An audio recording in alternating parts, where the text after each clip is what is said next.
தேர்தல் பிரச்சாரத்தின் போது தம் மீதான வழக்கு குறித்து பேசிய டெல்லி முதலமைச்சர் கெஜ்ரிவால் மீது நடவடிக்கை எடுக்க வேண்டும் என்ற அமலாக்கத்துறையின் கோரிக்கையை ஏற்க உச்சநீதிமன்றம் மறுத்துவிட்டது. நாங்கள் யாருக்கும் விதிவிலக்கு அளிக்கவில்லை என்றும் யாருக்கும் சலுகை காட்டவில்லை என்றும் உச்சநீதிமன்றம் கூறியுள்ளது. மதுபான கொள்கை முறைகேடு வழக்கில் தாம் கைது செய்யப்பட்டதை எதிர்த்து உச்சநீதிமன்றத்தில் கெஜ்ரிவால் தாக்கல் செய்த மனுவை விசாரித்த நீதிபதிகள் சஞ்சீவ் கன்னா, திபாங்கர் தத்தா ஆகியோர் தேர்தல் பிரச்சாரம் செய்ய அவருக்கு ஜூன் 1ஆம் தேதி வரை இடைக்கால ஜாமீன் வழங்கி கடந்த வாரம் உத்தரவிட்டனர்.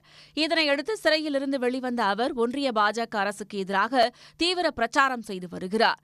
அப்போது பேசிய கெஜ்ரிவால், ஆம் ஆத்மி கட்சிக்கு அனைவரும் வாக்களித்தால் தாம் மீண்டும் சிறை செல்ல வேண்டிய நிலை ஏற்படாது என்று கூறினார். உச்சநீதிமன்ற கவனத்திற்கு இதனை கொண்டு வந்த சொலிசிட்டர் ஜெனரல் துஷார் மேத்தா, இடைக்கால ஜாமீனில் உள்ளவர் இதனை எவ்வாறு கூற முடியும் என கேள்வி எழுப்பினார். நீதித்துறை மீதான பலத்த அடி இது என்றும் அவர் குறிப்பிட்டார். கெஜ்ரிவால் தம்மை சிறப்பு மனிதராக கருதிக் கொள்வதாகவும் வழக்கு குறித்து எதுவும் பேசக்கூடாது என்ற உத்தரவை மீறி அவர் செயல்படுவதாகவும் துஷார் மேத்தா குற்றம் சாட்டினார்.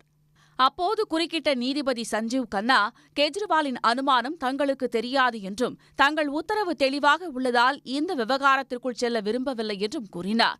பின்னர் வாதிட்ட கெஜ்ரிவால் தரப்பு வழக்கறிஞர் அபிஷேக் சிங்வி, கெஜ்ரிவாலுக்கு உச்சநீதிமன்றம் வழங்கிய இடைக்கால ஜாமீன் உத்தரவு வழக்கமானது அல்ல என்றும் சிறப்பு சலுகை வழங்கப்படுவதாக ஒன்றிய உள்துறை அமைச்சர் அமித் ஷா தெரிவித்துள்ளதை சுட்டிக்காட்டினார்.